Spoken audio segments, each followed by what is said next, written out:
খুব সুন্দর একটা গল্প। গল্পটি লিখেছেন শ্রাবন্তী মিস্ত্রি। গল্পের নাম পিতৃসুখ। নামটা শুনেই হয়তো একটু আন্দাজ করতে পারছেন, কিন্তু গল্পটা শুনুন। আমাদের একটা ছেলে হবে, দেখো, ঠিক তোমার মতো কেয়ারিং, দায়িত্ববান।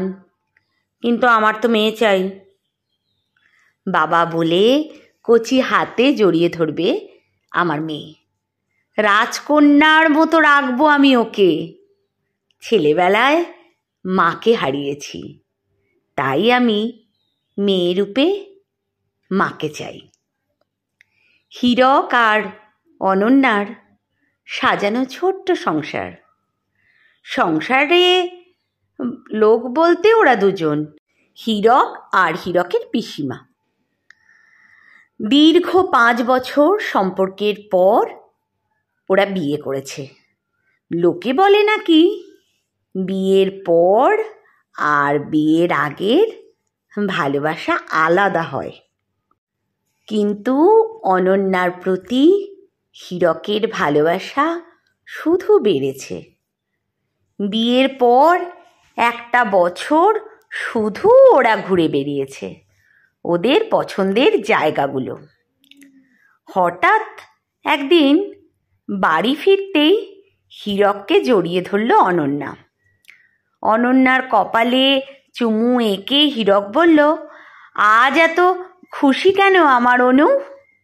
অনন্যা বলল, খুব শীঘ্রই আমরা বাবা মা হতে চলেছি। আনন্দে হীরকের চোখে জল চলে এলো। বলল, জীবনের সবচেয়ে বেশি খুশি আমি আজ হলাম। সেদিন সারা রাত ঘুমোয়নি হীরক। সারা রাত মাথায় হাত বুলিয়ে দিয়েছে, চেয়ে থেকেছে সহধর্মিণী অনন্যার দিকে। এই ছটফটে প্রাণবন্ত মেয়েটা কিনা একটা নতুন প্রাণ পৃথিবীতে আনতে চলেছে।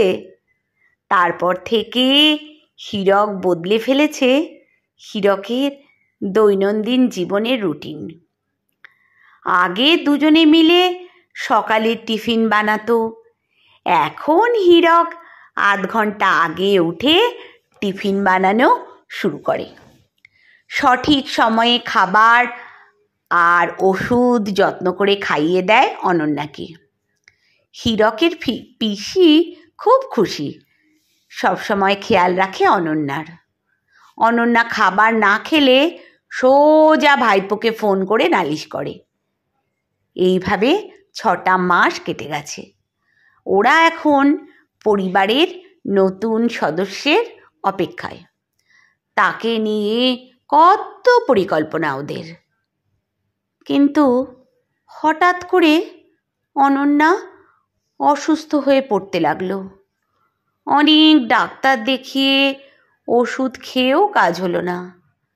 কিছুদিন পরে ডক্টর জানালেন বাচ্চা নড়ছে না। বেশ কিছুদিন অবজারভেশনে রেখে কনফার্ম করলেন বাচ্চাটি মৃত। অনন্যা কান্নায় ভেঙে পড়ল। হীরক মাথায় হাত বুলিয়ে বলল, ভেঙে পড়ো না, আমরা নতুন করে স্বপ্ন দেখব আবার। ডাক্তার মৃত বাচ্চাটি বের করে জানালেন কন্যা সন্তান ছিল সেটা।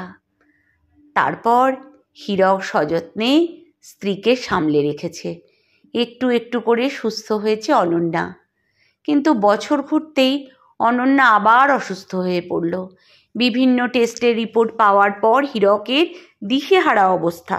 তার ভালোবাসার মানুষের শরীরে যে বাসা বেঁধেছে মারণ রোগ ক্যান্সার।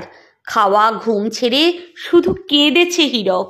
ওকে এইভাবে ভেঙে পড়তে কেউ কখনো দেখেনি। নিজের সর্বস্ব দিয়ে চেষ্টা করেছিল হীরক, কিন্তু শেষ রক্ষা হয়নি। 1 বছরের মধ্যে কেমো সহ্য করতে না পেরে হীরককে একা করে চিরবিদায় নিয়েছে অনন্যা।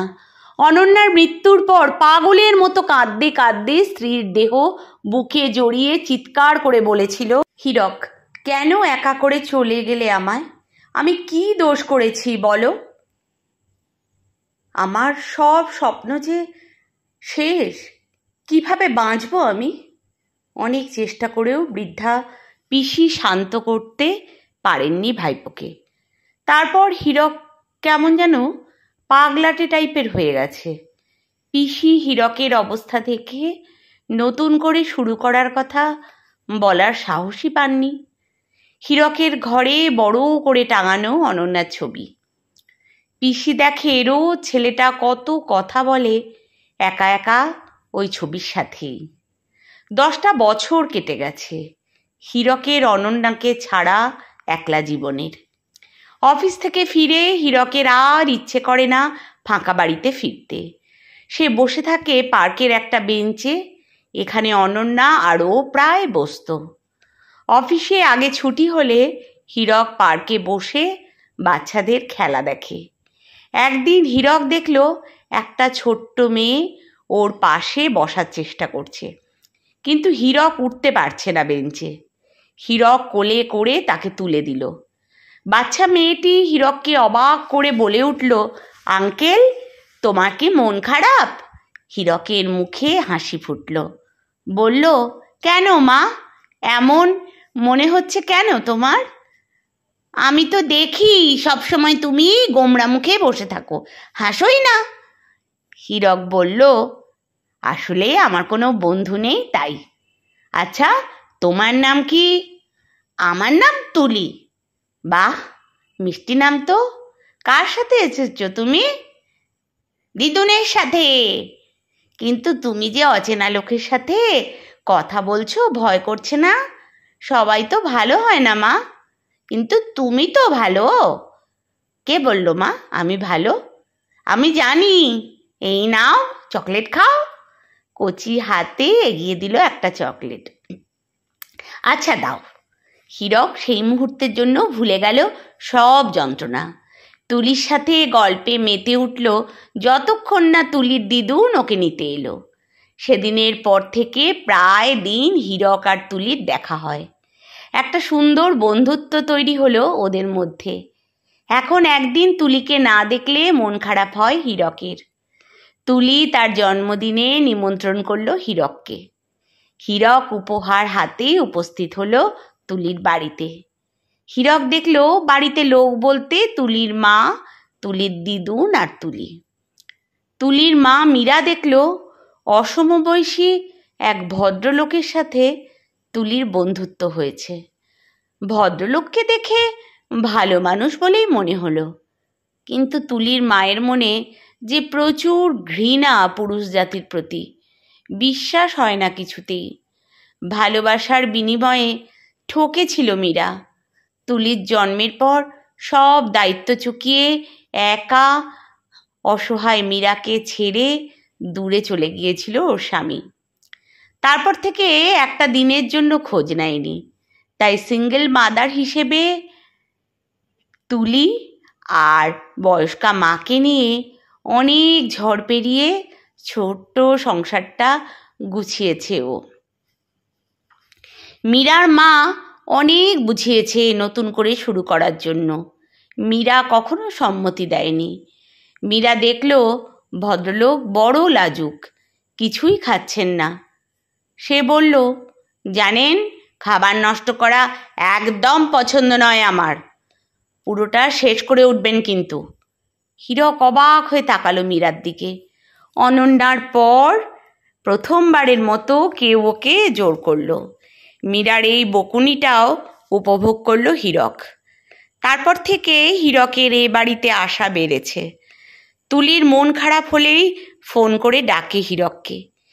একদিন মীরা বলেই বসলো, আচ্ছা হীরকবাবু, সবসময় এক জামা পরে এমন অগোছালোভাবে থাকেন কেন?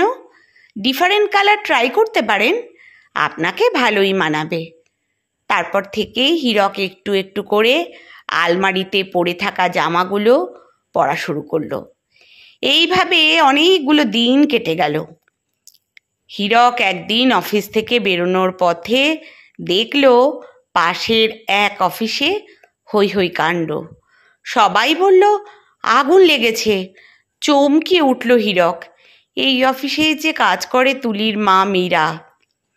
তাড়াহুড়ো করে পৌঁছে দেখল অনেকেই ধোঁয়ার মধ্যে অসুস্থ হয়ে পড়েছে। অজ্ঞান অবস্থায় মীরাকে দেখে বুকটা কেঁপে উঠল ওর। সাথে সাথে হাসপাতালে ছুটল। এরপর মীরার সম্পূর্ণ সুস্থ হয়ে যাওয়া অবধি সাথে থেকেছে হীরক। মীরার মনে পুরুষ জাতির প্রতি ধারণা বদলাতে শুরু করেছে। মনে হয়েছে নিঃস্বার্থভাবে যারা পাশে থাকে তারাই প্রকৃত বন্ধু। এখন একটু ভালো কিছু রান্না হলেই হীরকের ডাক পড়ে ওর ছোট্ট বন্ধুর বাড়িতে। মীরা নিজে হাতে খাবার গুছিয়ে দেয় হীরকের পিসিমার জন্য। এখন হীরক উপহার আনলে সবার জন্য আনে। এই বাড়িতে এলে পরিবার মনে হয়, আর অন্ধকার বাড়ির চেয়ে এই বাড়িটা ঢের শান্তির মনে হয়। কিন্তু এ বাড়িতে হীরকের এত আশা দেখে কথা উঠতে শুরু করলো। অনেকেই খারাপ মন্তব্য করতে শুরু করলো। এক প্রকার বাধ্য হয়েই হীরককে এ বাড়িতে বেশি আসা বন্ধ করলো মীরা। এরপর প্রায় 1 মাস কেটে গেছে। হীরক আর এ বাড়িতে যায় না। পার্কেই তুলির সাথে দেখা করে সেদিন তুলি আসেনি দেখে ওর বন্ধুদের জিজ্ঞেস করতেই ওরা বলল তুলি অসুস্থ। এই রকম প্রায় 3 দিন তুলিকে না দেখে অস্থির হয়ে সব বাধা ভুলে হীরক তুলির বাড়িতে পৌঁছলো। গিয়ে দেখল জ্বরে বেহুশ মেয়েটা। হীরক মীরাকে রেডি হতে বলল। তারপর তুলিকে কোলে নিয়ে হাসপাতালের উদ্দেশ্যে বেরোলো। 7 দিন তুলি হাসপাতালে ছিল। নাওয়া খাওয়া ছেড়ে হীরক পড়েছিল হাসপাতালে। বারবার খবর নিয়েছে তুলির ডাক্তারবাবুদের থেকে।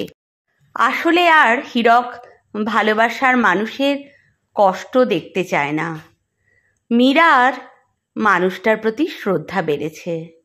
তাই মীরার মা যখন বলেছে এই মানুষটার সাথে একসাথে থাকা ভাগ্যের ব্যাপার, ছেলেটা সন্তান পাবে আর তুই আগলে রাখার মানুষ। আমি হীরকের পিসিমার সাথে কথা বলি। মীরা আর না করেনি। হীরক এত কষ্ট পেরিয়ে শেষবার ভালো থাকার আশায় রাজি হয়েছে পিসিমার কথায়। তাই 2 পরিবারের ছোট্ট একটা অনুষ্ঠান করে বিয়ে হয় হীরক আর মীরার। নতুন করে ওরা আবার ভালো থাকার স্বপ্ন দেখতে শুরু করে। তুলি হীরকের গলা জড়িয়ে বলে, সবাই বলছে তুমি নাকি আমার বাবা। হ্যাঁ সোনা, আর তুমি আমার মা, আমার রাজকন্যা। আমার সব কিছু দিয়ে তোমাদের ভালো রাখার চেষ্টা করব আমি।